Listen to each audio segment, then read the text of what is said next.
Hello, this is Jen Miller. I'm your literacy specialist, and we're talking today about essential questions, learning standards, and learning targets, how they are distinct from each other, and then how they work together, both in planning for instruction and then also in classroom delivery.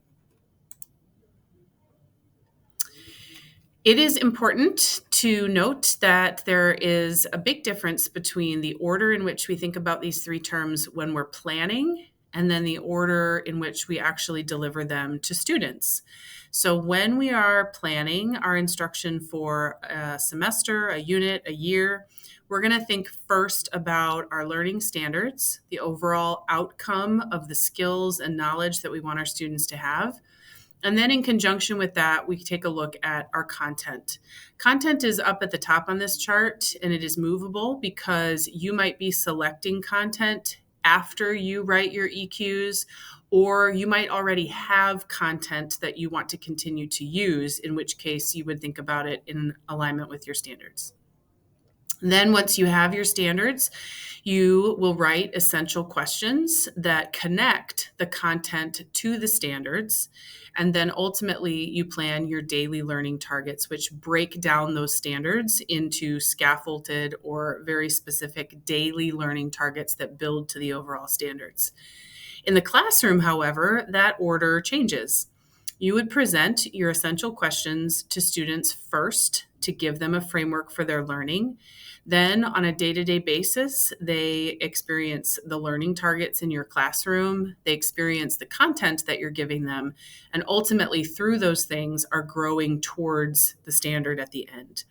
So this is a visual picture that helps me understand what it looks like to begin with the end in mind and be moving everyone in a direction towards the goal, but know that the presentation and implementation of those ideas is different from a student's perspective.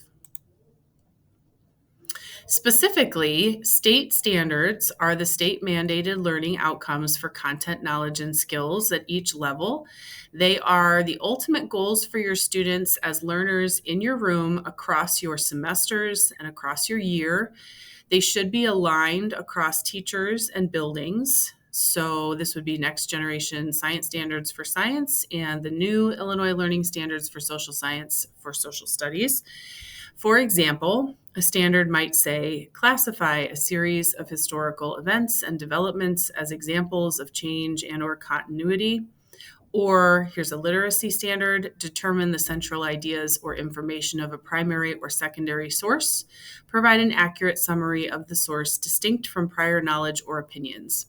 Both of these are ultimately skills that students would be able to perform when they are finished with your class.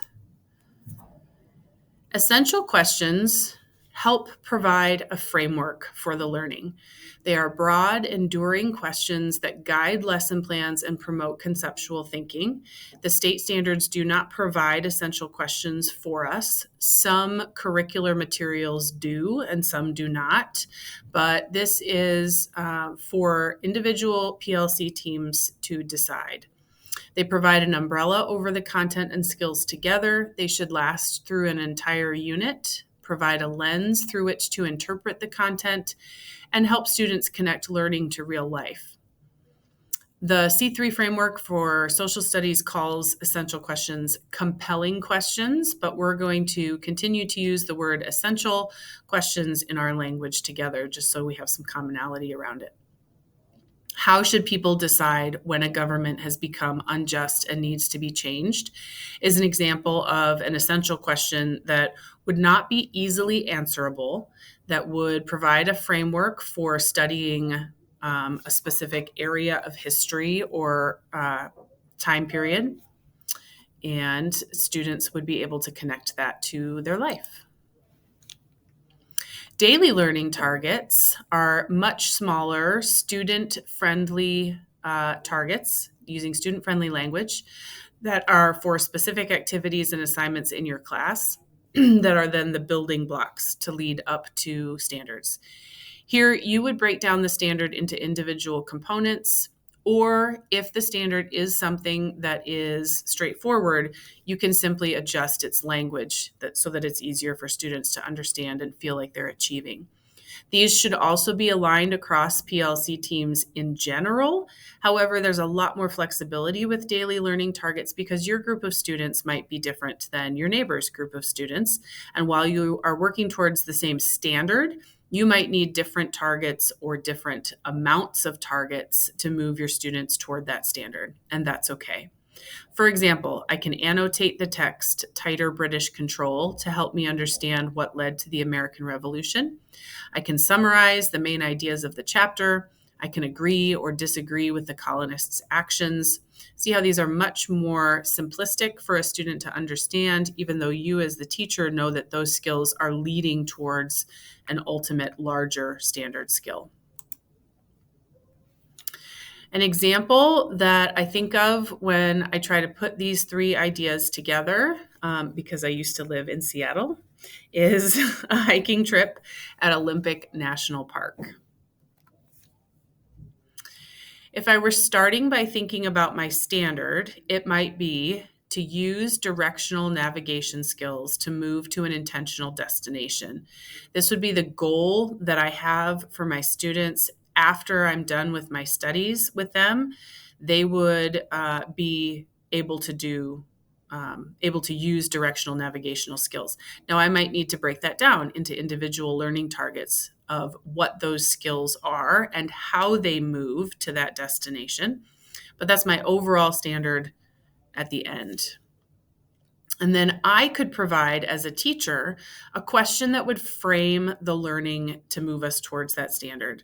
So I chose a place, which would be like you choosing content, and a question that connects to them and that also is not easily answerable. What is the best route to get to Strawberry Bay Falls in Olympic National Park, which is on the West Coast? Isn't it beautiful, by the way? In asking what is the best route, there could be potential multiple answers to that. Perhaps it's speed-based, perhaps it's difficulty-based. And so students would be able to break this down and approach it from different ways, making it a broad essential question. To help them reach their standard through the essential question, I'm going to go ahead and give them a specific learning target for the first day. I can use a compass and trail signs to reach Strawberry Falls at Olympic National Park. Reading the compass and reading the trail signs would be a target that I wrote because I knew that they were going to need that to reach the ultimate learning standard. Next steps for teachers after thinking about these three things in conjunction with each other is to spend more time with your standards, whether that be the new standards for social studies or the next gen standards for science. Choose essential questions or edit your essential questions, or look back at your essential questions and decide that they're awesome. That's possible too. Some of you already have some. Those essential questions would guide the development of those learning standard skills throughout your units. And then spend some time in your PLC teams making sure that those essential questions and standards are aligned across teams. As always, I am excited and happy to be able to work with you either directly in your classroom or during your planning time or just communicating with you through email about your essential questions, your standards, and your targets. If you have any questions, please feel free to reach out and have a wonderful day.